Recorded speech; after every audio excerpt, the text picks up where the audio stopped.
দুইজন বিশাল বিশাল মুফতি আছে, স্বামী আর স্ত্রী দুইজনই মুফতি। ভারতের কামান এরা, মুজাদ্দেদে জামান। কি ফতোয়া দিচ্ছে দেখেছেন? এরা কোনদিন 24-এর কথা বলে না, এরা শুধু কথা বললে 71, 47, 52। কথা বলছেন না কেন? আরো কিছু তৈরি হয়েছে তাদের মুরিদ। এই পাবনার একটা হাবিব ঘোষণা দিয়েছে, এই পাবনা জেলার আটঘরিয়ায় জামাত ইসলামের কোন মানুষ আযানও দিতে পারবে না, নামাজও পড়াতে পারবে না। আপনি ঘোষণা দিয়ে শেষ করে দিলে হবে? আপনি নিজে নামাজ পড়াতে পারবেন? আজকে একজনের নামাজ দেখলাম, কি সূরা পড়ছে গো, জিবরাইল নতুন নাযিল করছে, আলাম তারা কাইফা ফালা রাব্বুকা বিয়াস। তাও তো আমি ভালো করে পড়ছি, এটা শোনান তো। কি তেলাওয়াত, আমার মনে হয় দাঁত মুখ ভেঙে যাবে। এই কথা যে বলতে পারে, আমার মনে হয় তারে এখন থেকে ইমামতির জায়গায় দাঁড় করিয়ে দেওয়া লাগবে। আর ওই যে আরেক চাপাবাজ যেটা ডিম খাচ্ছে, আমার বুখারী শরীফ, কোরআন শরীফ সব পড়া শেষ, হ্যাঁ পুরাটা চাপাবাজি। এই বহু চাপাবাজ এই দেশে এখনো আছে গোপনে, আর প্রকাশ্যে অনেকে 24-এর কথা বলে না, কথা বললেই 71, কথা বললেই 52, কথা বললেই 47। আরে ভাই, 71, 52, 47 আমরা কেউ ছিলাম না, আমরা ছিলাম 24-এ। এই যে মে মাস চলছে, আজকে 22 তারিখ, এই সামনে মাসের 10 তারিখে, জুন মাসের, এই দেশে জুলাই ঘোষণাপত্র অলরেডি প্রকাশ করা হবে। যখন এই ঘোষণাপত্র আসবে, তখন অটোমেটিক ভাবে বাংলাদেশের সংবিধান বাতিল হয়ে যাবে। আর এই সংবিধান অনুযায়ী এখন যে চুপ্পু মিয়া আছে রাষ্ট্রপতিও অটোমেটিক বাতিল হয়ে যাবে। কথা বলেন না কেন? কারণ এই দেশ চলবে এখন 24-এর চেতনায়। কথা বলেন ঠিক কিনা? কোন বৈষম্য থাকবে না দেশে। আর বৈষম্য যতদিন আছে ততদিন নির্বাচনও হবে না। তাহলে নির্বাচন দিলে 2732 জন মানুষ মরে গেল, ওদের কি জীবনের দাম নেই? তো ওদের জীবনের দাম দেন, তারপরে আপনি 72, 71, 73-এর কথা নিয়ে আসেন। আমরা 71-কে সম্মান করি, 52-কে সম্মান করি, 47-কে সম্মান করি, কিন্তু না, সবচাইতে বড় সম্মানের জায়গা এখন আমি যেহেতু দেখেছি নিজে 24। কথা বলেন না কেন? এই দেশ চলবে এখন 24-এর চেতনায়। কোন চাপাবাজের চাপাবাজি এ দেশে আর চলবে? যদি এরকম চাপাবাজি করে, মমতাজের মতো সেও ডিম খাবে। তাও কি ভালো ডিম? পচা ডিম। যে ডিম খেয়েছে মহিলা আজকে মানিকগঞ্জে, ও জীবনে মনে হয় আর কোর্টে হাজিরা দিতে আসবে না।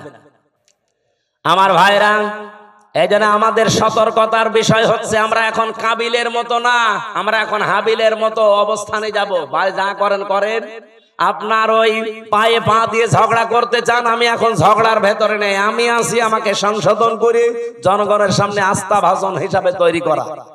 কারণ আমি চাই এই পৃথিবীতে আমারটা যেমন কবুল হচ্ছে, আমার আন্ডারে যারা থাকবে তাদেরটাও যেন আল্লাহর দরবারে কবুল হয়। আর আপনি আমাকে মেরে ফেলার জন্য উঠে পড়ে লেগেছেন। লাইম বাসাত্তা ইলাইয়া ইয়াদাকা লিতাকতুলানি মা নাবি বাসিতি ইয়াদিয়া ইলাইকা লিয়াকতুলাক ইন্নী আখাফুল্লাহ রাব্বাল আলামিন। কি গুরুত্বপূর্ণ কথা ওই দিন হাবিল বলেছে। আল্লাহ হাবিলের এই কথাগুলো আমাদের জীবনে মেনে চলার তৌফিক দেন, বলেন আমিন।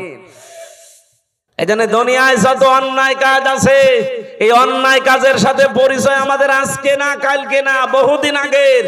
এই অন্যায় কাজগুলো বন্ধ করার জন্য যেখানে থাকা লাগে, আর 54 বছরও আমরা সেখানে যেতে পারি নাই, এজন্য কোনো অন্যায় বন্ধ হয় না।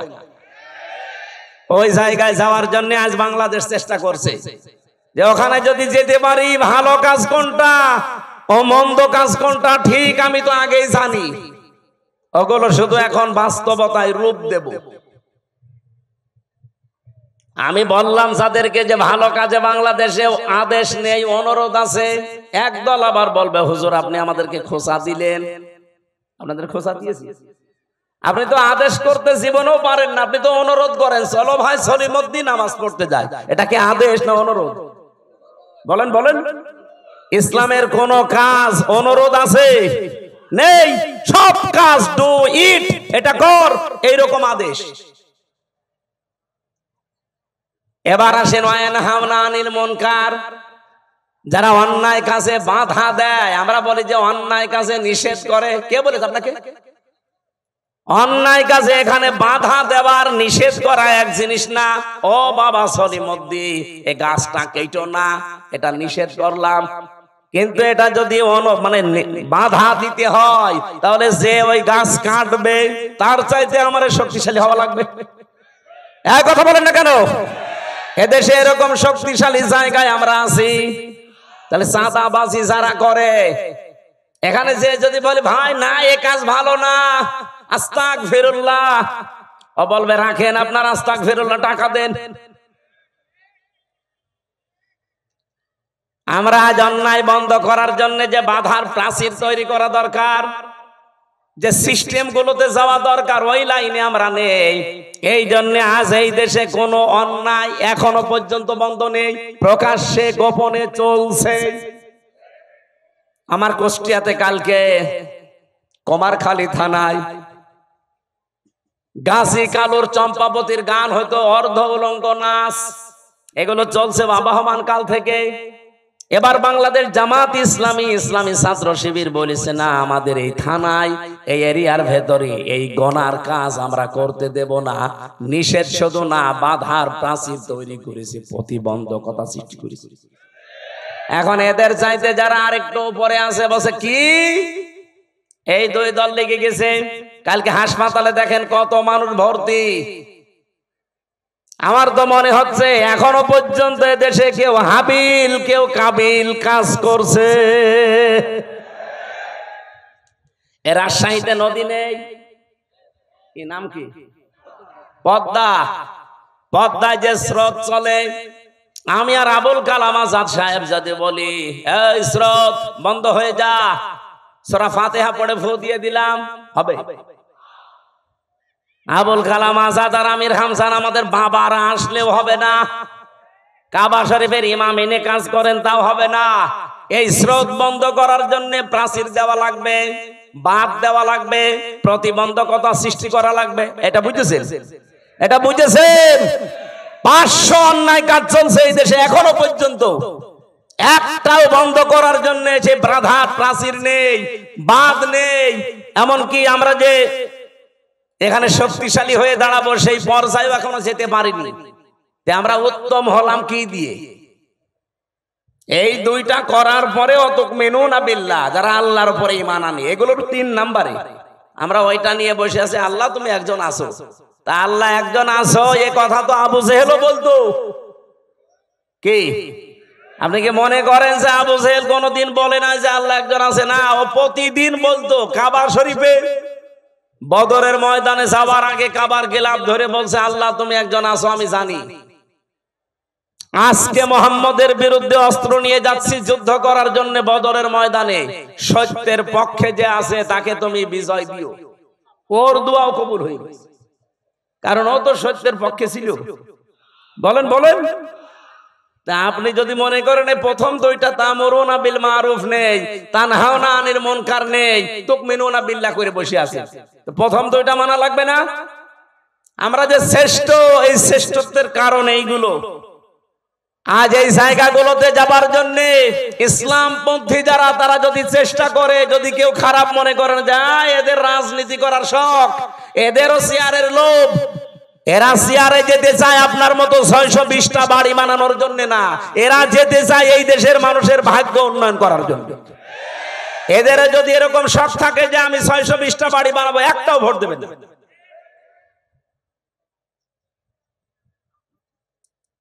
কোন কারণে আমার এই ঝামেলাপূর্ণ রাস্তায় আসার দরকার? আমার কোনো দরকার ছিল না। আমি আমার নিজেরটা বলছি, কালাম ভাই তার নিজেরটা বলুক। সারা জীবন ছাত্র ছাত্রী পড়িয়েছে, অধ্যাপক ছিল, জীবনের শেষ বয়সে এসে সেই পেনশন পাবে, 25, 30, 40, 50 লাখ টাকা পাবে। যা জীবন আর বাকি আছে আরামে খেয়ে চলে যেতে বাধ্য। কোন কারণে এই রক্ত পিচ্ছিল পথে এই মানুষের ঝামেলাপূর্ণ জায়গায় আসা লাগবে বলেন? আল্লাহ আমার যা দিয়েছে, আমার বাবার যা আছে, আমি মরণ পর্যন্ত যদি আরামে থাকতে চাই কোনো অসুবিধা নেই। কোন কারণে আমার এই রক্ত পিচ্ছিল পথে, মানুষের এই গালি গালাজ অপমান অপদস্থের পথে আসা লাগবে? আমি দেখতে পাচ্ছি এই রাস্তাগুলোই না আসলে যারা আছে এরা একটাও এই রাস্তা ঠিক রাখবে না, রাস্তাও খেয়ে ফেলবে। এ কারণে আমাদের আশা লাগছে। আর এইটাকে এখন কেউ বলছে যে না এরা রাজনীতি করছে, এটা ধর্ম ব্যবসা করছে। আমারটা যদি ধর্ম ব্যবসা হয় আপনারটা কি বলেন? আমার এটা যদি ধর্ম ব্যবসা হয় আপনারটা কি আপনি বলেন? আপনি তো 5 বছর পরে ঠিকই মমতাজের মতো হয়ে যাবেন, 5 বছর পরে ঠিকই আপনি সালমান এফ রহমানের মতো হয়ে যাবেন। কিন্তু 5 বছর পরে আমি সালমান এফ রহমান না, আমার মনে হয় যা আছে এর চাইতে আরো 3 ভাগের 2 ভাগ চলে যাবে। সত্য কথা এইটাই, আপনার কাছে খারাপ লাগলেও বাস্তবতা এইটাই, কারণ প্রমাণ হয়ে গেছে। মাওলানা মতিউর রহমান নিজামী আর আলে আহসান মুজাহিদ রহমতুল্লাহ আলাইহি জীবনে তারা প্রমাণ করে দেখিয়েছে যে ইসলামের উপরে টিকে থাকলে অবস্থা এই হয়। তারা যদি লাইনে না এসে নিজেরা শুধু মসজিদের ইমামতি করে চলে যেত, জীবন কাটিয়ে চলে যেতে পারত। কি দেখিয়েছে আপনি দেখেছেন, তামাম দুনিয়া অবাক হয়ে আছে আজ পর্যন্ত। এই বাংলাদেশে দৃষ্টান্ত এই 54 বছরে কেউ দেখাতে পারে না যে মন্ত্রীর দায়িত্ব পালন করে আবার 36 টাকা ফেরত দেয়। আপনি বলেন তো কে আছে দেখান, আমি সেখানে যাব। আর আজ শাহীবাসী যেহেতু হযরত আদম আলাইহিস সালাম তার সন্তানের কাহিনী আমাদেরকে আল্লাহ শোনাতে বলেছিলেন, আজ হাবিলের মতো কিছু মানুষ আমরা তৈরি হয়েছি। নিজেদের জীবনে পরিষ্কার পরিচ্ছন্ন করে, কর্মজীবন পরিষ্কার পরিচ্ছন্ন রেখে আজ আমরা মানুষের আস্থা ভাজন অলরেডি হয়ে গেছি। কিন্তু কাবিল যেটা, ও নিজেকে নিজে সংশোধন না করে, ওরটা কেন কবুল হয়নি ওগুলো আবিষ্কার না করে আমারটা হয়েছে ও আমাকেই মেরে ফেলতে চায়। এরকম কাবিল দেশে নেই, এক কথা বলেন নেই। আমরা এখন হাবিলের ভূমিকায় থাকতে চাই। ওই দিন হাবিল বলেছিল ক্বালা ইন্নামা ইয়াতাকাব্বালুল্লাহু মিনাল মুত্তাকিন।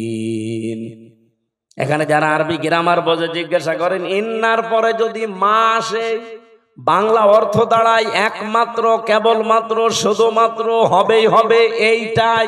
এরকম 33টা অর্থ আছে। হাবিল ওই দিন জানাতে চেয়েছে, হে ভাই আপনি আমার বয়সে বড়, আপনার শক্তিও শরীরে বেশি, দুনিয়ায় এসেছেন আপনি আগে, খেয়েছেনও বেশি, এখন আপনার সাথে তো আমি পারবো না। কিন্তু সাফ কথা শোনেন, আপনার কোরবানি কবুল হয়নি, আমারটা হয়েছে, আপনি এখন আমাকেই মেরে ফেলতে চান। আপনাকে জনগণ ভালোবাসে না চাঁদাবাজির কারণে, আপনার চরিত্রের কারণে। আর আমার জীবনে ওইসব নেই, এই জন্য মানুষ আমাকে বিশ্বাস করে, আমার উপরে আস্থা রাখে, আর আপনি আমাকেই মেরে ফেলতে চান। সাফ কথা শুনে রাখেন, ক্বালা ইন্নামা ইয়াতাকাব্বালুল্লাহু মিনাল মুত্তাকিন। ইয়াতাকাব্বালু মোজারে, বর্তমান, ভবিষ্যৎ, প্রেজেন্ট, ফিউচার। শুধু আজকের দিন না, কিয়ামত পর্যন্ত শুধুমাত্র আল্লাহ গ্রহণ করে, কবুল করে মুত্তাকিদের জিনিসপত্র। এই জন্য আমরা এখন থেকে মুত্তাকি হওয়ার চেষ্টা করি। মুত্তাকি কি? মুত্তাকি শব্দের বাংলা অর্থ হচ্ছে ভদ্রলোক। মুত্তাকি শব্দের বাংলা অর্থ হচ্ছে বেঁচে থাকা। মুত্তাকি শব্দের শাব্দিক অর্থ হচ্ছে আল্লাহর নিষিদ্ধ কাজগুলো ঘৃণা ভরে ছেড়ে দেওয়া। মুত্তাকি শব্দের বাংলা অর্থ হচ্ছে যোগ্য হওয়া, নিজেকে যোগ্যতা পূর্ণ তৈরি করা। আপনি মুত্তাকির যতগুলো অর্থ বললাম, কোন অর্থে আপনি নিজে আছেন বলেন? আল্লাহর নিষিদ্ধ কাজ ঘৃণা করে ছেড়ে দিতে পারেন? পারেন? পারেন না। যেগুলো আপনি মোবাইলে দেখেন ওইটা বাইরে দেখা জায়েজ আছে, যেটা মোবাইলে দেখেন ওইটা জায়েজ আছে। বাইরে যেই দৃশ্য দেখা জায়েজ, ওই দৃশ্য মোবাইলে দেখা জায়েজ। বাইরে যেই দৃশ্য দেখা জায়েজ নেই, ওইটা মোবাইলে দেখা জায়েজ নেই। এখানে আমার মনে হয় এমন অনেক মানুষ এমন আছে, এমন এমন দৃশ্য মোবাইলে রেখে দিয়েছে, এমন এমন ভিডিও আছে নিজে দেখলে আনন্দ লাগে, ভালো লাগে, সুখ পায়, শান্তি পায়, কিন্তু অন্য কেউ দেখলেই লজ্জা পায়। এরকম ভিডিও আছে কার কার? হাত তোলেন তো। আলহামদুলিল্লাহ। না ভালো, আলহামদুলিল্লাহ। এলাকায় মুত্তাকি তাহলে অনেক আছে, বোঝা যাচ্ছে।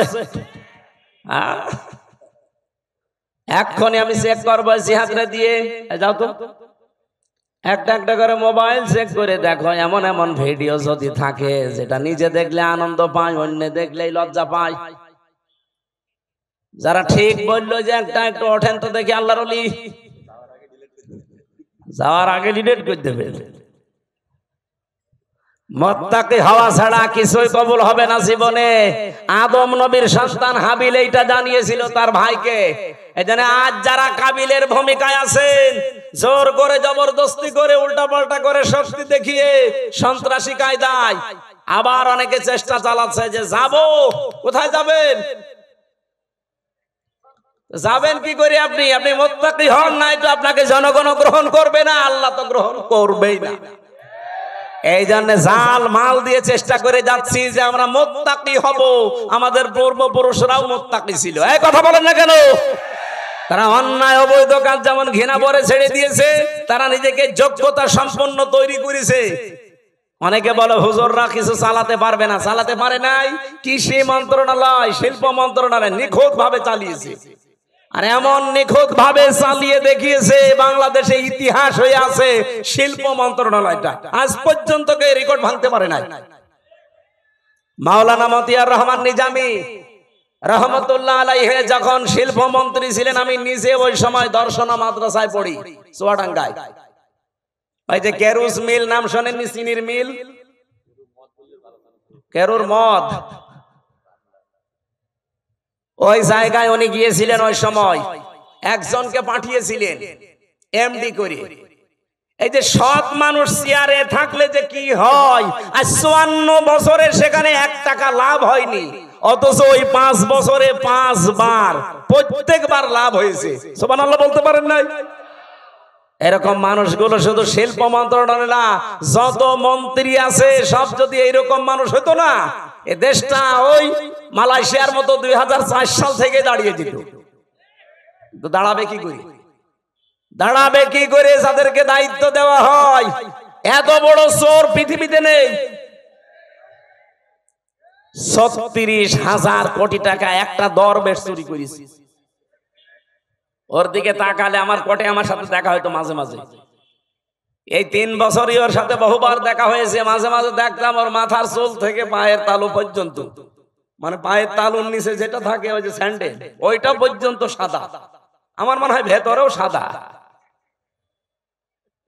ভেতরেটা তোর বলা যাচ্ছে না, ভেতরেও সাদা। চুল সাদা, ওর দাড়ি সাদা, জামা সাদা, পায়জামা সাদা, কোটি সাদা, এমনকি স্যান্ডেলও সাদা। আর ভেতরেটা সাদা নাতে কালো, ওটাও সাদা। কিন্তু একটা জিনিস ছিল একেবারে কালো কুচকুচে, মনটা। এক কথা বলেন না কেন? এই শয়তান বলেছে যে কোরআনের সমস্যা। ওর তো ফাঁসি হওয়ার দরকার ছিল ওই সময়।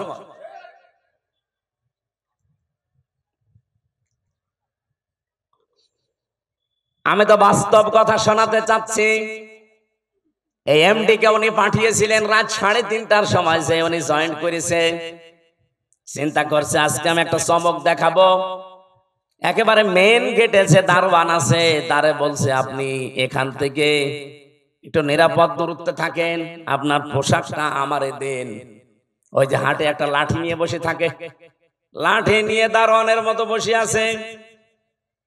ফজরের নামাজ শেষ করে সকাল 7টা থেকে আরম্ভ হয়েছে, মানুষ যাচ্ছে 10টা পর্যন্ত।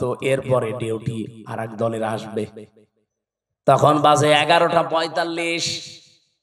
একজন একেবারে সেরকম বড় দাড়ি, জব্বা জামা গায়ে, পাগড়ি মাথায়, এত বড় বড় দাড়ি নিয়ে প্রাইভেট নিয়ে ঢুকতেছে। তো দারোয়ান মনে করছে যে নতুন দারোয়ান হবে হয়তো। আজকে আর অন্য দিনের মতো গেট খোলে নাই, গেট বন্ধ করে দাঁড়িয়ে আছে। বলছে না আমি আপনাকে ঢুকতে দেব না। এই দারোয়ানের বাচ্চা, আপনি যাই বলেন না কেন, এখন বাজে কত? আপনার তো এখানে আসার কথা 10টায়, এখন বাজে 11:45, 1 ঘন্টা 45 মিনিট লেট আপনার। আপনি যদি আমার চাকরি খেয়েও ফেলেন, আমি আপনার কাছে ঢুকতে দেব না। এখন দারোয়ানের সাথে মারামারি করবে? শেষ পর্যন্ত বলেছে ঠিক আছে, তোর চাকরি কে রাখে আমি দেখবো। এই ধস্তাধস্তিতে শেষ হয়ে যাওয়ার পরে দারোয়ানকে এবার ভেতরে যে বলছে আপনার দায়িত্ব আপনি পালন করেন, যান। আমি চলে গেলাম। যে এমডির অফিসে বসেছে ওই লোকটার খবর নিয়ে ডাক দিয়েছে যে ওকে ডাক দেন আমার অফিসে। অফিসে ঢোকার পরে যখন সালাম দিয়েছে, জবাব দিয়ে বলছে দাঁড়ান, চেয়ারে বসার দরকার নেই, আপনি দাঁড়ান, আপনাকে আমি কয়েকটা কথা জিজ্ঞাসা করব। এখন বাজে হচ্ছে 11:45, আপনার 10টায় অফিসে আসার কথা।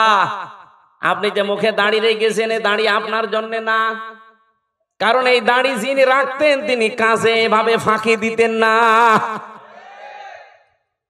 আপনি বিশাল সোফা গায়ে দিয়ে এসেছেন, পাগড়ি মাথায় দিয়ে, এই পাগড়ি সোফা আপনার জন্য না, কারণ এগুলো যিনি পরতেন তিনি জীবনে কোনোদিন কাজে ফাঁকি দেননি। আপনি কার আদর্শগুলো শরীরের ভেতরে ধারণ করে ফাঁকি দিচ্ছেন? আপনি 10টা থেকে 4টা পর্যন্ত ডিউটি করবেন, এইটা আপনার ইবাদত। কথা বলেন না কেন? আর আপনি 11:45, 1 ঘন্টা 45 মিনিট লেট, এই বেতন নিয়ে নেবেন। আপনার বেতন হালাল হয় কি করে? আপনার নামাজ হয় কি করে? আপনার দাড়ি রাখা আপনার জন্য না, কেটে ফেলেন দাড়ি। ওই বছরে লাভ হয়েছিল এই দেশে চিনির মিলে, ওই প্রথম শুরু হয়েছে। এই যে ডিউটি গুলো সঠিক ভাবে পালন করা, কোন জিনিসে ভেজাল না দেওয়া, চুরি চামারি বন্ধ হওয়া, বিশেষ করে দুর্নীতি আর কোন জায়গায় নেই, সবাই টাইট হয়ে গেছে। ওরে বাবা কি কঠিন মানুষ, 1 বার 2 বার 3 বার সিগন্যাল দেয়, 3 বারের পরে যদি সংশোধন না হয় জনমের মতো বিদায় করে দেয়। একবারে ভয় দেখিয়েছে, সারা দেশে যত চিনির মিল সব টাইট হয়ে গেছে। কারণ ওনার উপরে যে আছে, যিনি পাঠিয়েছেন তিনি তো সাধারণ মানুষ না, মাওলানা নিজামী সরাসরি পাঠিয়েছে ওনারে। বলেন তো যে এই বাংলাদেশে যে ইতিহাস তৈরি করে গেল, এখন যদি আবার ওই রকম আমরা তৈরি করে দিতে পারি, আল্লাহর কসম আমি দিয়ে বলতে পারি বাংলাদেশ ও মালয়েশিয়া সিঙ্গাপুরের মতো দাঁড়িয়ে যাবে। মালয়েশিয়া দাঁড়িয়েছে 2004 সালের পর থেকে, সিঙ্গাপুরও দাঁড়িয়েছে 2004 সালের পর থেকে, পাশাপাশি দেশ। আমি ঘুরে আসলাম কয়েকদিন আগে। বাংলাদেশের চাইতে কত ছোট সিঙ্গাপুর জানেন? এ রাজশাহী জেলা আমার মনে হয় এই মাথা থেকে ওই মাথা 70-80 কিলোমিটার হবে না? হবে না? কত? 80 কিলোমিটার এই জেলাটা, এ মাথা থেকে ও মাথা। অথচ সিঙ্গাপুর একটা দেশ, মাত্র 42 কিলো এই মাথা ও মাথা, চারিদিকে সাগর, মাছ বিক্রি করে খেত ওরা। কি অবস্থায় দাঁড়িয়েছে সিঙ্গাপুর আজ? 257টা দেশের ভেতরে যদি 10টা দেশ গণনা করেন, সিঙ্গাপুর একটা ধরা লাগবে। এ পর্যায়ে তারা গেছে শুধুমাত্র এই সৎ নেতৃত্বের কারণে। তারপরও তো তারা আল্লাহর আইন মানে না, শুধু যা আইন বানিয়েছে ওইটাই পঙ্খানো মানে, এই কারণে দাঁড়িয়েছে। আর আমরা শুধুমাত্র নিজেদের আইন না, এই দেশে যদি ইসলাম আসে পুরাটা চলবে আল্লাহর আইন। এই বলেন 56,000 বর্গ মাইল পুরাটা চলবে কার আইন? আরো জোরে বলেন, কয়টা? 500। ওই যে পরিচিত যে বিষয়গুলো আদম নবী থেকে, ওই বিষয়গুলো আসবে পরিচিত, সব একটা একটা করে ব্যক্তি, পরিবার, সমাজ, রাষ্ট্রে কায়েম হয়ে যাবে 500। আর অন্যায় 500। সৎ কাজে আদেশ দেবে, অন্যায় কাজে নিষেধ করবে। এই প্রতিশ্রুতি ওনারা দিয়েছে।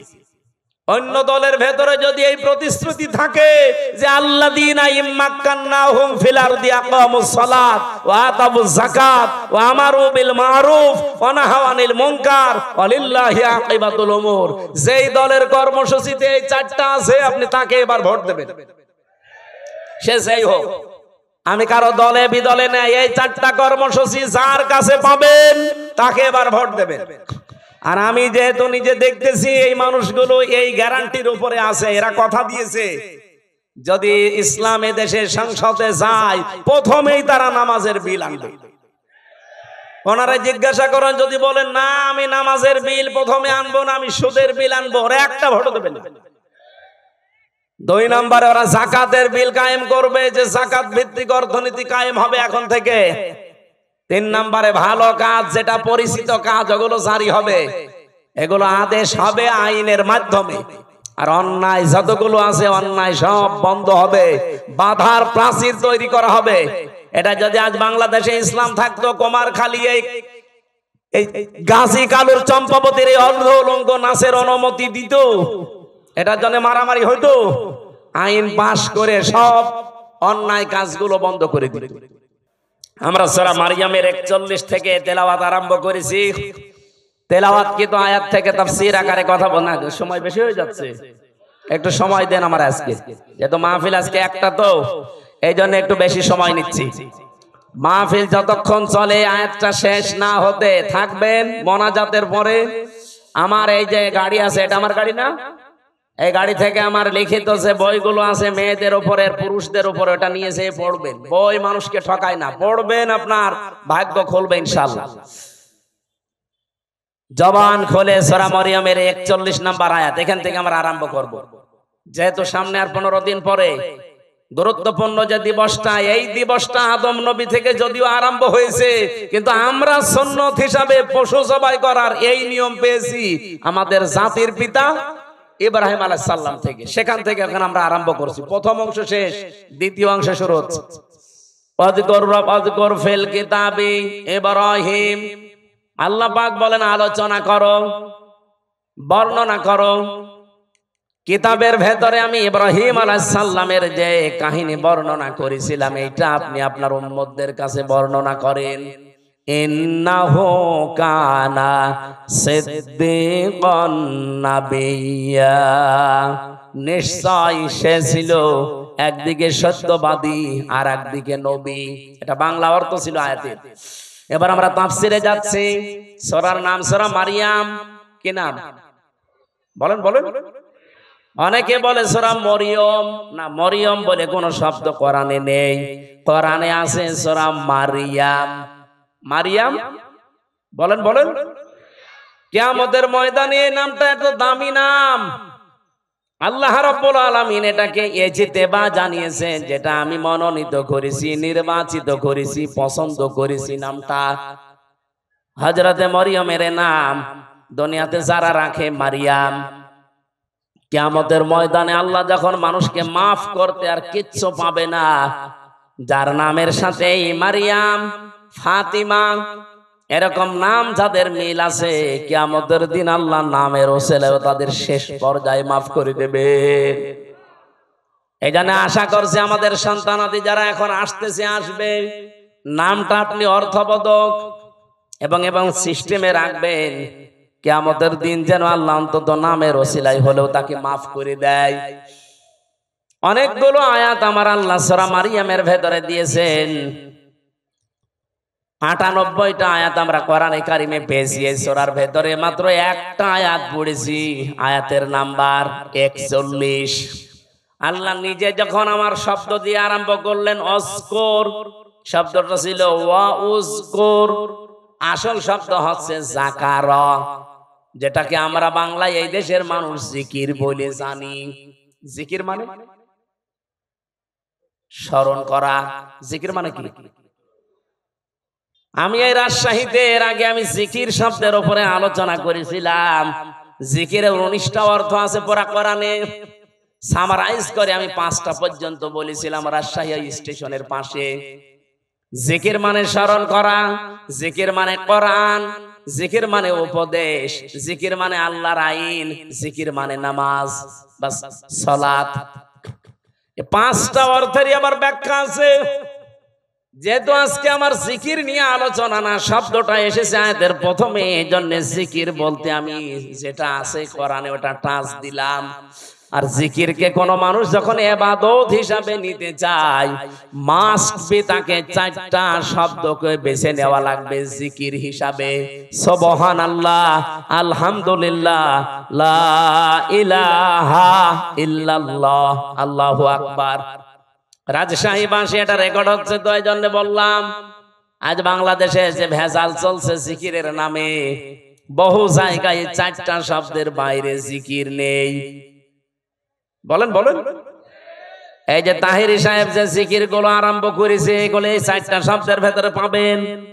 ও জিকির করে ইয়ালি বাবা, শালি বাবা, কেল্লা বাবা, ফতে বাবা, ন্যাংটা বাবা। বলেন এই চারটা শব্দের ভেতরে ফতে বাবা আছে, কেল্লা বাবা আছে, কথা বলেন না কেন? সুতরাং এগুলো জিকির না, এগুলো ওদের ফিকির।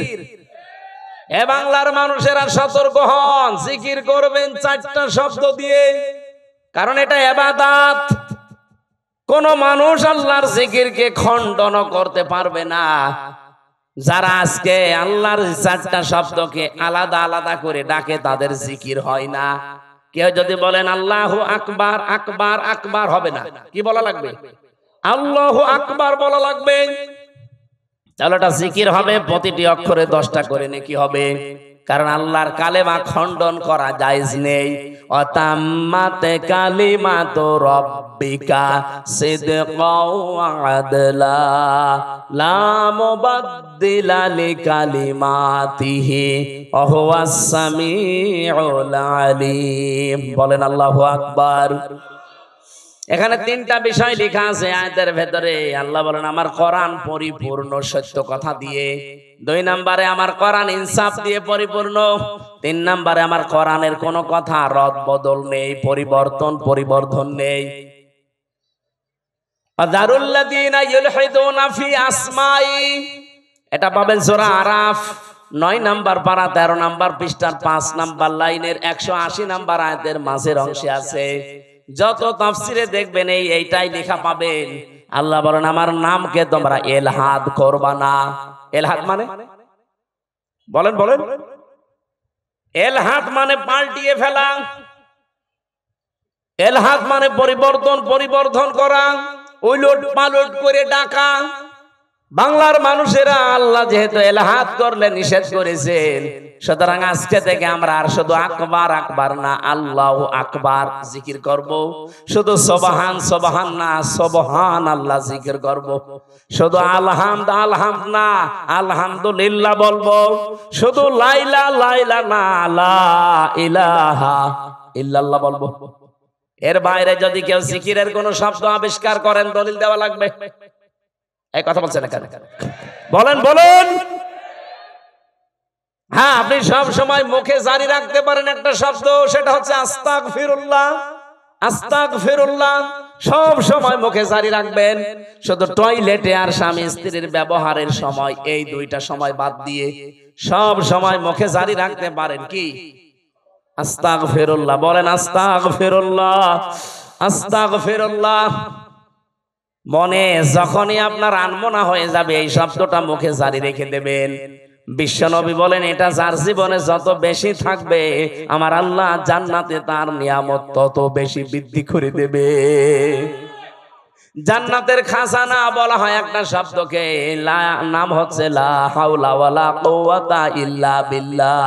এটাও বলবেন, লা হাওলা ওয়ালা কুওয়াতা ইল্লা বিল্লাহ। যেটা আজকে আমার জিকিরের আলোচনা না, আমি টাচ দিলাম শুধু প্রথম শব্দের। অযকুর ফিল কিতাবি, আল্লাহ পাক বলেন আলোচনা করো, বর্ণনা করো হে নবী, কিতাবের মধ্যে। কিসের মধ্যে? কিতাব কাকে বলা হয়? এই পৃথিবীতে যত কিছু আপনি দেখতে পান, লাইব্রেরিতে যান, প্রত্যেকটা হচ্ছে কিতাবের ব্যাখ্যা। আল্লাহর ভাষায় এই দুনিয়াতে এখন একটাই কিতাব আছে, অথেন্টিক কিতাব, তার নাম কোরআন। তার নাম কি? এই জন্য আপনি এখানে দেখেন কিতাবের আগে আলিফ লাম দেওয়া আছে। অযকুর ফিল কিতাবি, নির্দিষ্ট করে আল্লাহ জানিয়েছেন কিতাব একটাই। তাছাড়া দুনিয়াতে যত কিছু আছে ওগুলো কিতাবের ব্যাখ্যা। এই জন্য আপনাকে কেউ যদি বলে আমি ইসলাম জানতে চাই, কোন কিতাব পড়লে আমি ইসলাম জানতে পারবো, আপনাকে কোরআন দেওয়া লাগবে। আপনি যদি বলেন না এই যে রবীন্দ্রনাথ ঠাকুরের কবিতা দিলাম, পাবে ইসলাম? পৃথিবীতে যত তাফসীর লেখা আছে, যত হাদিসের গ্রন্থ লেখা আছে, যত কিছু আছে, সব হচ্ছে আল্লাহর এই কিতাবের ব্যাখ্যা। আপনি সূরা তাফসীরে ইতকানের ভেতরে দেখবেন এই কিতাবের নাম আমার আল্লাহ নিজে নামকরণ করেছেন 55টা। কোরআনের নাম কয়টা বলেন বলেন? কোরআনের প্রথম নাম হচ্ছে আল কোরআন, 2 নাম্বার নাম হচ্ছে আল ফুরকান, 3 নাম্বার নাম হচ্ছে আল কিতাব, 4 নাম্বার নাম হচ্ছে আজ জিকির, 5 নাম্বার নাম হচ্ছে আত তানজিল। বলেন আল্লাহু আকবার। এজন্য কিতাবে একটাই, এই কিতাবের কাছে কেউ যদি না আসে কোনদিন সে হেদায়েতের রাস্তা পাবে না। আহ্বান জানাচ্ছি যারা সেখানে আছেন, ফাইনা তাযাহাবুন ইন হুয়া ইল্লা যিকরুল লিল আলামিন। কোথায় যান? ফিরে আসেন। এই কোরআন কারীম এই পৃথিবীর মানবতার জন্য মহান আল্লাহর পক্ষ থেকে একটা উপদেশ। বলেন সুবহানাল্লাহ। আমি কিতাবের আরো ব্যাখ্যা করতে পারতাম, ওদিকে আর যেতে চাই না। আল্লাহ বলেন, আলোচনা করেন, বর্ণনা করেন এই কিতাবের ভেতরে। এই কিতাব মানে কোরআন শরীফের ভেতরে আল্লাহ যে বর্ণনা দিলেন, যার নাম এখানে প্রায় 27 জন নবীর নাম আমরা পেয়েছি, 25 জন আর 2 জন ইনডাইরেক্ট, সব মিলে 27 জন। এই 25 থেকে 27 জন নবীর ভেতরে অন্যতম 7 জন নবী, তার ভেতরে 1 নম্বরে হযরত ইব্রাহিম আলাইহিস সালাম। ইহুদিরা আজ যাকে ডাকে আব্রাহাম বলে, না, ওনার নাম ইব্রাহিম বা ইব্রাহাম, এতটুকু বলা যায়, আব্রাহাম বলা যাবে না, তাহলে অর্থ পাল্টিয়ে যাবে। ওরা গণতন্ত্রের জনক যাকে বলে, এই যে আব্রাহাম, ইব্রাহিম নবীর নামটা আজ ইহুদিরা পাল্টিয়ে ডাকে আব্রাহাম বলে। এখানে 7টা কিরাত আমি পেয়েছি। এই 7 কিরাতের 2টা কিরাত আমি তেলাওয়াতের সময় করেছিলাম, শুনেছেন না? আযকুর ফিল কিতাবি ইব্রাহিম, আযকুর ফিল কিতাবি ইব্রাহিম। বলেন আল্লাহু আকবার। এটা তো আর ওইরকম মক্তবের ক্লাস চলছে না যে আপনাকে আমি কিরাতের উপরে ট্রেনিং দেব। রব্বুল আলামিন বলেন, আমার ইব্রাহিমের কথা আমি এই কোরআনে আলোচনা করেছি। হে নবী, কেন জানেন? এবার আসেন। ইন্নাহু কানা সিদ্দিকান নাবিয়্যা, নিশ্চয় সে ছিল একদিকে সিদ্দিক আর একদিকে নবী। এখন সিদ্দিক কি আর নবী কি? 1 নম্বরে আমরা নবীর ব্যাখ্যা করি, তারপরে সিদ্দিক। নবী শব্দের বাংলা অর্থ হচ্ছে সংবাদ বাহক। এটা নাবা থেকে এসেছে। নাবা মানে ব্রেকিং নিউজ। এই যে টিভির নিউজ দিয়ে আজকে ব্রেকিং নিউজ যাচ্ছে, আপনি এখন এসে দেখেন রাত 10টা 1 মিনিটে ওসি প্রদীপ আর এসআই লিয়াকতের ফাঁসি হবে, এটা ব্রেকিং নিউজ যাচ্ছে। স্বৈরাচারের দোসর যারা ছিল 1628 জন, তার ভেতরে 2 জন না হলো 1 জন তো মাস্ট বি ওসি প্রদীপ। আজকে আমার সাথে 3টা বছরই জেলে ছিল। আমি সেখানে বসতাম জেলারের সামনে, সোফারের সামনে, ওই শয়তান আমার পাশে বসতো। আমার এসে মাঝে মাঝে বলতো, হুজুর আমার কোনো দোষ নেই, সব বানানো। অথচ 204 জন মানুষকে ক্রস ফায়ারের নাটক করে হত্যা করেছে। সবচাইতে বেশি মানুষ ওই টেকনাফে, উখিয়া টেকনাফ এলাকায় মানুষ হত্যা করার জন্য লাইসেন্স নিয়েছিল ওই স্বৈরাচারের কাছ থেকে, মাদকের নাম করে। ওই এলাকায় যেহেতু সবচাইতে বেশি একামতে দিনের মানুষ, কক্সবাজার চট্টগ্রামে এমনিতেই একামতে দিনের মানুষ বেশি। ওই কয়েক বছরের ভেতরে সবচাইতে বেশি মানুষ হত্যা করেছে শিবিরের। 204 জন মানুষ মেরেছে। এই ব্রেকিং নিউজটা আজকে যাচ্ছে। এখন ব্রেকিং নিউজ লিখতে কি লাগে? আপনি দেখেন ইংরেজি শব্দ যেহেতু নিউজ, নো কি NEWS লাগে না? আপনি একটা একটা করে শব্দের সাথে অর্থ মিলান। এন দিয়ে যদি ধরেন ইস্ট, ই দিয়ে নর্থ নাই, এন দিয়ে নর্থ, এ দিয়ে যদি ইস্ট ধরেন, ডাব্লু দিয়ে ওয়েস্ট, আর এস দিয়ে সাউথ, তাহলে পৃথিবীর 4 কোণা হয়ে যাচ্ছে। তামাম পৃথিবীতে যত সংবাদ পৌঁছানো লাগবে সব আমার আল্লাহ নবীদেরকে দিয়ে পৌঁছিয়েছিলেন। বলেন সুবহানাল্লাহ। সব চাইতে বড় সংবাদ হচ্ছে, এরপরে একটা একটা করে সংবাদগুলো তিনি পরিবেশন করবেন তার পরিবার থেকে শুরু করে। 2 নম্বরে তিনি সিদ্দিক ছিলেন। সিদ্দিক কি? সত্য কথা বললেই সিদ্দিক হয় না মানুষ। সত্যকে সত্য বলে জানার পরে যারা দ্বিধাহীন চিত্তে প্রশ্ন ছাড়া গ্রহণ করে নিতে পারে তার নাম সিদ্দিক। হযরতে আবু বকর পর্যন্ত তিনি ছিলেন, কিন্তু জানি যখন মেরাজের এই কাহিনীকে সত্যকে সত্য জানার পরে কোন প্রশ্ন ছাড়া দ্বিধাহীন চিত্তে মেনে নিয়েছিলেন, বিশ্বাস করেছিলেন, বিশ্বনবী ওই দিন তাকে বলেছিলেন, তুমি আবু বকর শুধু না, আজকে থেকে আবু বকর সিদ্দিক। তাহলে আজ বাংলাদেশে আমরা যদি কেউ সিদ্দিক হতে চাই, কিয়ামতের দিন যেহেতু 4 প্রকার মানুষকে আল্লাহ পুরস্কার দেবে, মিনান নাবিয়্যিনা ওয়াস-সিদ্দীকিনা ওয়াশ-শুহাদা ওয়াস-সালিহিন, এই 4 প্রকারের ভেতরে 2 নম্বরে সিদ্দিক। তাহলে সত্যকে সত্য জানার পর কোন চিন্তা ভাবনা আর করা যাবে না, দ্বিধাহীন চিত্তে প্রশ্ন ছাড়া পিছুটান ছাড়া যারা মেনে নিয়ে জীবন চালাতে পারবে, কিয়ামতের দিন তারা সিদ্দিকের কাতারে উঠবে। এ বাংলাদেশে সিদ্দিক আছে, খালি নামে আছে আবু বকর সিদ্দিক। সত্যকে সত্য জানার পরে মেনে নেওয়া দূরের কথা, আরো ঘাড় ঘোরায়, ঘাড় মোটা করে, চোখ মোটা করে। পাবনায় কোরআনে কারিমে আগুন লাগিয়েছে 150টা কোরআনে। সত্য কোনটা আপনি উদ্ঘাটন করে বের করেন না, আন্দাজে একজনের উপরে 10টা চাপিয়ে এমন কালার করার চেষ্টা চালিয়েছে। এখন তো সব বেরিয়ে আসছে, কে কে এটা করেছে, কার নির্দেশে করেছে, সব বেরিয়ে আসছে। আমরা দল বেদল বসি না, কোরআনে যারা আগুন দিয়েছে তাদের হাত এই দেশে থাকবে না। এই কথা বলেন না কেন? যে এই কাজের সাথে জড়িত, যারা এর সাথে ইঙ্গিত দিয়েছে। আপনি কি জামাত ইসলামের অফিসে আগুন দিয়েছেন? ওটা তো একটা শো। ওখানে ছিল কি? আল্লাহর কোরআন, একটা দুইটা না, 150টা কোরআন পুড়ে ছাই হয়ে গেছে। কোরআনে আগুন দেননি আপনি, আপনার কপালে আগুন দিয়েছেন। নিজেকে সংশোধন না করে আবার কাবিলের মতো হটকারিতা করেন যে কি ওরা নিজেরাই কোরআনে আগুন দিয়ে আমাদের উপরে দোষ দেয়। ওদের বিবেকের উপরে কে কুকুরে প্রসাব করেছে যে নিজেরা আগুন দিয়ে আপনারা দোষ দেবে? আরে কি দুনিয়ার কোন বিষয় খেলা খেলা করে আপনার উপরে দোষ দিয়ে দিল? এ কোরআন আপনারও না, আমারও না, এ কোরআন কার? এজন্য আমরা আহ্বান জানাচ্ছি, এটার সুষ্ঠু তদন্ত হয়ে যারা জড়িত জনসম্মুখে তাদের বিচার করা লাগবে। হ্যাঁ, রাজি আছেন না আপনারা? রাজি আছেন না? আগামীতে কেউ যেন সাহস আর না দেখায়। সিদ্দিকী আমরা বুঝি না, আমাদের জাতির পিতা হযরত ইব্রাহিম, তিনি প্রথমে আকাশের তারকা দেখে বলেছিলেন এইটাই আমার খোদা হবে। যখন ডুবে গেছে বলছে না, ডুবে যাওয়া জিনিস আমি ভালোবাসি না।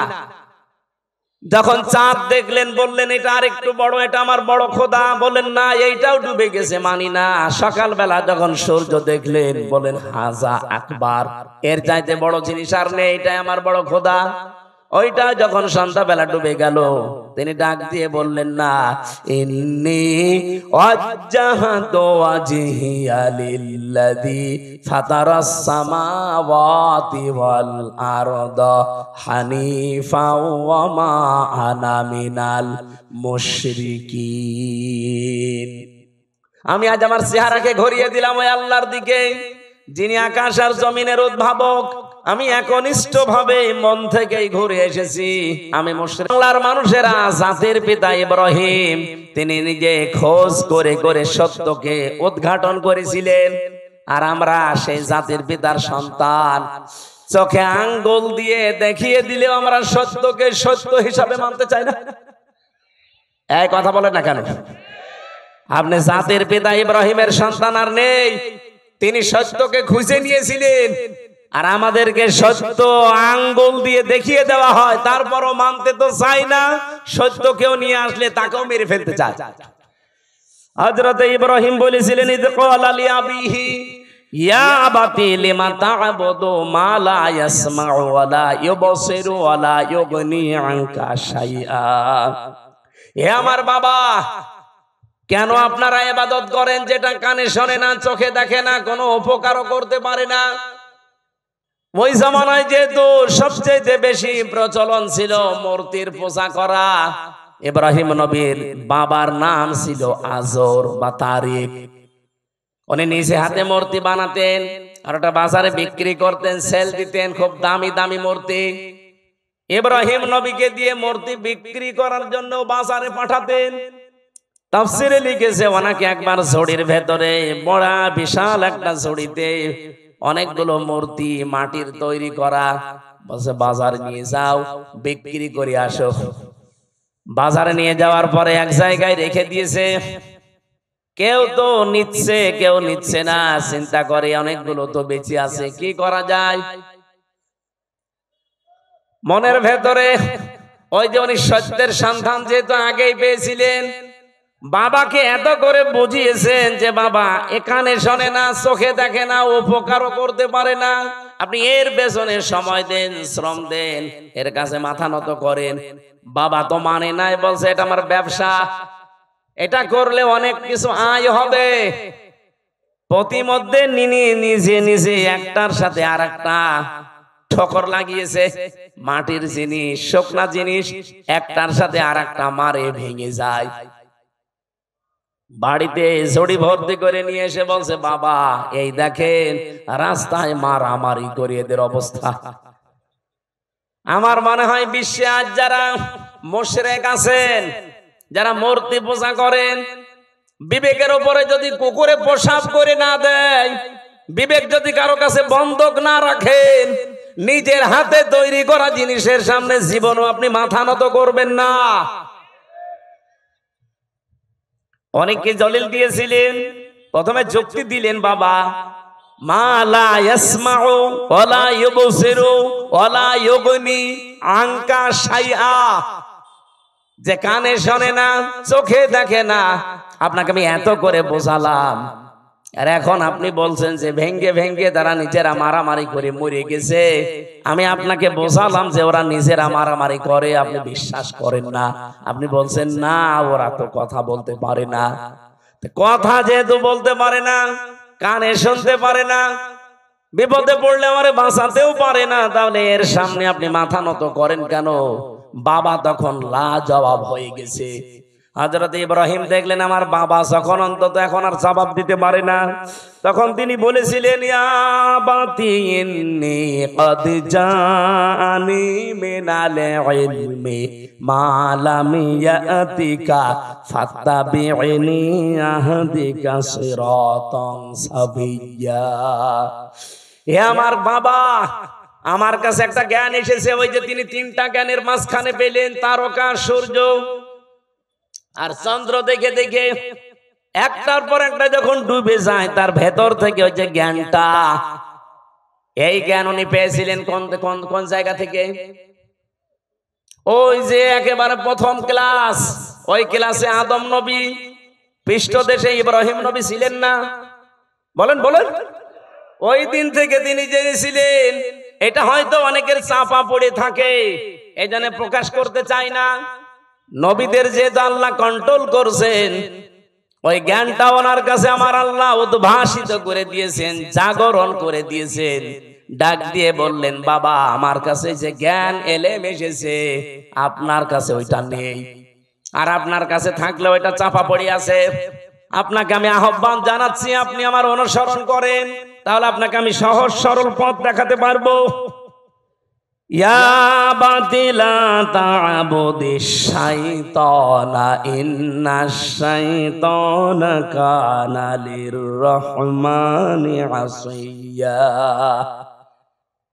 তিনি ডাক দিয়ে বলেছিলেন, হে বাবা, ইয়া আবাতি ইন্নী আখাফু আইয়ামাসসাকা আযাবুম মিনার রহমানি ফাতাকুনা লিশ-শাইতানি ওয়ালিয়্যা ক্বালা আরাগিবুন আনতা আন আলিহাতি ইয়া ইব্রাহিম লা ইল্লাম তানতাহি লা আরজুমান্নাকা ওয়াহজুরনি মালিয়া।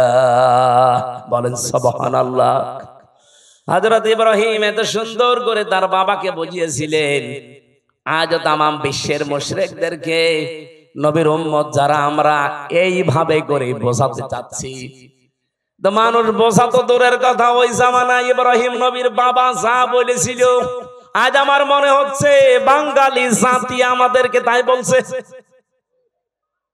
ওই জামানায় ইব্রাহিম নবীর বাবা বলেছিল ওয়াহজুরনি মালিয়া, তোকে তো আমি নিজে জেলখানায় পাঠিয়ে দেব, অথবা মেরে ফেলবো, অথবা দেশ থেকে তোরে এমন দূরে দাঁড়িয়ে দেব যেন তোর সাথে দেখা না হয়।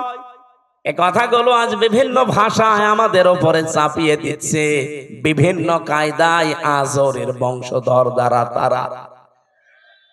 আমার কথার অর্থ আমি আশা করছি আপনি বুঝেছেন। এত লাইন দিয়ে বোঝানো হয় মানুষদেরকে, এত জলিল দিয়ে, যুক্তি দিয়ে, প্রমাণ দিয়ে। মানুষের মনে হয় যদি মাথার ভেতরে একটু হালকা মগজ থাকে, এর দ্বারা কোনোদিন পৃথিবীর কারো আইন মানা সম্ভব না। মূর্তির পূজা করা আর মানুষের পূজা করা, মানুষের আইন মানা একই জিনিস। আজ দুর্গা পূজা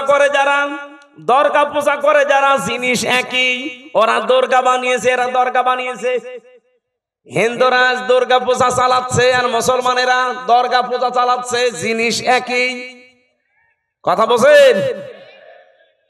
সুতরাং আপনাদেরকে আমরা মুক্ত করতে চাই। আমাদের জাতির পিতা ইব্রাহিম আলাইহিস সালামকে বহু ভয় ওই সময় দেখিয়েছে। জাতির পিতা ইব্রাহিম নবী এবার দেখলেন না, এরা আমাকে আর বাঁচতে দেবে না, আগুনে পর্যন্ত শেষ পর্যন্ত ফেলে দিয়েছে। ওখান থেকে মুক্ত হওয়ার পরে তিনি বলেছিলেন ক্বালা ইন্নী যাহিবুন ইলা রাব্বি সায়াহদিন রাব্বি হাবলি মিনাস সালিহিন ফাবাশশারনাহু বিগুলামিন হালিম। হযরত ইব্রাহিম ওই দিন জাতির কাছ থেকে, বাবার কাছ থেকে মুখ ফিরিয়ে বললেন, আমি এমন এক আল্লাহর দিকে, রবের দিকে ধাবমান হলাম, এমন দিকে আমার মুখ চেহারা ফিরিয়ে দিলাম। আমি আশা করছি অতি শীঘ্রই তিনি আমাকে পথ দেখাবেন, হেদায়েত দিয়ে দেবেন, পথের সন্ধান দেবেন। জাতির লোককে এত বোঝানোর পরেও যখন আর জাতি আসে না, এই দেশের আলেমরা কিন্তু শেষ পর্যন্ত ইব্রাহিম নবীর মতো এই কথা বলতে আমরা বাধ্য হব। কথা বোঝেন আমার? তখন আপনি জাহান্নামে যাবেন না, কোন জায়গায় যাবেন আপনার জন্য আমার আর কোনো আফসোস নেই, আমি ধরা বাঁধাও নেই। এত করে কত কিছু যুক্তি প্রমাণ দলিল দিয়ে যে মানুষের তৈরি করা আইন আর মূর্তি পূজা জিনিস একই। ওরা না বুঝে করছে আর আপনি বুঝে করছেন। ওরা দুর্গা পূজা করে, আপনি দুর্গা পূজা করেন, জিনিস তো একই।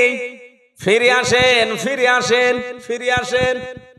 হাতে পায়ে ধরার বাকি আছে, আর কত কিছু বলা যায়।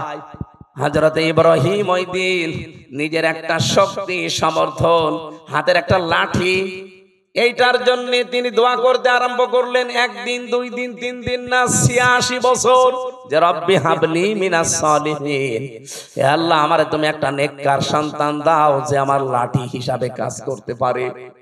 আল্লাহ পাক 1 দিন, 2 দিন, 3 দিনে না, 86 বছর পরে এই দোয়াটা কবুল করেছিলেন। বলেন সুবহানাল্লাহ। তাকে সুসংবাদ দিলেন, আমি তোমাকে হালিমের সুসংবাদ দিলাম, গোলামিন হালিম। এটা কি চাচা হালিম না মামা হালিম? কি হালিম দিয়েছিলেন ইব্রাহিম নবীকে আল্লাহ রাব্বুল আলামিন? বলেন, ও ইব্রাহিম, কি গোলামিন হালিম দিয়েছি, একটু পরীক্ষা করে দেখো। ফালাম্মা বালাগা মাহু সায়া ক্বালা ইয়া বুনাইয়া ইন্নী আরা ফিল মানামি আন্নী আযবাহুকা ফানজুর মাযা তারা ক্বালা ইয়া আবাতি ফাআল মা তুমার সাতাজিদুনি ইনশাআল্লাহু মিনাস সাবিরিন। হযরত ইব্রাহিম চিন্তা করলেন, আল্লাহ আমাকে স্বপ্ন দেখিয়েছেন সবচাইতে প্রিয় বস্তু কোরবানি দিতে। আমি তো এর আগে বহু দুম্বা কোরবানি দিলাম, একটাও কবুল হয়নি। আমি এখন ভেবে দেখি আমার কাছে সবচাইতে প্রিয় আমার সন্তানটা, কারণ ৮৬ বছর পরে এসেছে। ওনাকে জবাই দেওয়ার জন্য অনুমতি চাইলেন। প্রশ্ন আসতে পারে বিধানটা কার? আরো জোরে বলেন। পালন করবে কে? একজন নবী। একজন নবী যেমন তেমন না। এই ২৫ জনের ভেতরে ৪ জন শ্রেষ্ঠ, তার ভেতরে ইব্রাহিম শ্রেষ্ঠ। তিনি আল্লাহর বিধান পালন করবেন। এই জায়গায় এতটুকু ১৩ বছরের সন্তানের কাছে অনুমতি নেওয়ার দরকার কি? এই জন্য অনুমতি নিয়েছিলেন। তিনি যে ৮৬ বছর দোয়া করলেন, আমি রব্বি হাবলি মিনাস সলিহিন চাই। আল্লাহ যে জবাবে বলেছিলেন গোলামিন হালিম, তোমাকে আমি সহনশীল ধৈর্যশীল সন্তানের সুসংবাদ দিলাম। কেমন হালিম দিয়েছে আজকে আমি দেখব। তিনি যখন বললেন আমি কি তোমাকে জবাই করতে দেখেছি, তোমার রায় বলো, উনি মনে করেছিলেন সন্তান মনে হয় দৌড় দেবে, কিন্তু না, এসে বলছে বাবা যা আদিষ্ট হয়েছেন আপনি পালন করেন, আপনি আমাকে ধৈর্যশীলদের মধ্যে পাবেন। ইব্রাহিম নবী এবার ১০০ ভাগ বিশ্বাস করে ফেলেছেন, আল্লাহ তুমি কি আমাকে গোলামিন হালিম যা দিয়েছো এটা তো ১০০ ভাগ কার্যকর। এ সন্তানের কথাবার্তার ধরন কি? তিনি ভাবাস কি সাতাজিদুনি ইনশাআল্লাহু মিনাস সাবির বলতে পারতেন যে আমি ধৈর্যশীল। বলেন নাই, বলেছিলেন সাবিরিন। আমার মতো বহু ধৈর্যশীল দুনিয়ায় আছে, তাদের ভেতরে আমিও একজন। তার মানে আমি অহংকার করি না আল্লাহর বিধান পালন করতে পেরে। বলেন সুবহানাল্লাহ। রব্বুল আলামিন এবার জবাব দিলেন, ফালাম্মা আসলামা ওয়া তাল্লাহু লিল জাবিন। যখন দুইজনে এগ্রি হয়ে গেছে, আসলামা দিবসন, দুইজনেই যখন রাজি আল্লাহর বিধান পালন করার জন্য, ইব্রাহিমও রাজি, ইসমাইলও রাজি, ওয়া তাল্লাহু লিল জাবিন, জবাই করার জন্য কায়দ করে ফেলেছেন। আমার আল্লাহ বলেন অনাদাইনাহু আইয়া ইব্রাহিম। এবার আমি ডাক দিলাম ইব্রাহিম না, আমি চাই না যে সন্তান জবাই হয়ে যাক, এই জন্যই তো স্বপ্ন দেখিয়েছি। সন্তান জবাই হয়ে যাক এটা যদি চাইতাম তো স্বপ্ন দেখাতাম না, একবারেই বলতাম ছেলে জবাই করে ফেলো। স্বপ্নের মাধ্যমে যে দেখালাম যে এই এই এই প্রক্রিয়া করো, তার মানে সন্তান জবাই হয়ে যাক, এটা আমার উদ্দেশ্য না। আমার উদ্দেশ্য তোমার আমার হুকুম মানো কিনা। কুরবানি এসেছে ১ বছর পরে পরে। হযরত ইব্রাহিম থেকে সুন্নাত এইটা পালন করার জন্য যে আল্লাহর বিধান সামনে যখন যেটা আসবে প্রশ্ন ছাড়া আমরা মানতে পারি কিনা। আমার কথা বোঝা গেছে কিনা? সামনে আল্লাহর বিধান যখন যেটা আসবে, যত কিছু হারাতে হয় হারাবেন। ইব্রাহিম নবীর মতো হাতে ছুরি নেওয়া লাগবে, ইসমাইল নবীর মতো গলা দিয়ে দেওয়া লাগবে। এই জন্য আল্লাহ আসলামা দিবসন দিয়েছে। এ দেশে এখন যারা দায়িত্বে আছেন, এই ১৫ দিন পরে যে কোরবানি, এই কোরবানিতে আপনারা ইব্রাহিম নবীর ভূমিকা পালন করবেন। আর আমরা ১৮ কোটি জনগণ যদি গলাও দেওয়া লাগে ইসমাইল নবীর ভূমিকায় আসতে চাই। আগামী জুন মাসের ৬ বা ৭ তারিখে আল্লাহর এই বিধানটাকে সামনে যদি সত্যি পালন করা যায় এই বিধানের মতো, আমার মনে হচ্ছে ইসলামে দেশে কায়েম হয়ে যাবে ইনশাআল্লাহ। আমি কি বোঝাতে চেয়েছি আপনারা ঠিক বুঝে ফেলেছেন। আল্লাহ আমাদেরকে আয়াতগুলো এইভাবে অনুসরণ আমাদের জাতির পিতা যেভাবে করেছিলেন করার তৌফিক দিন, আমিন।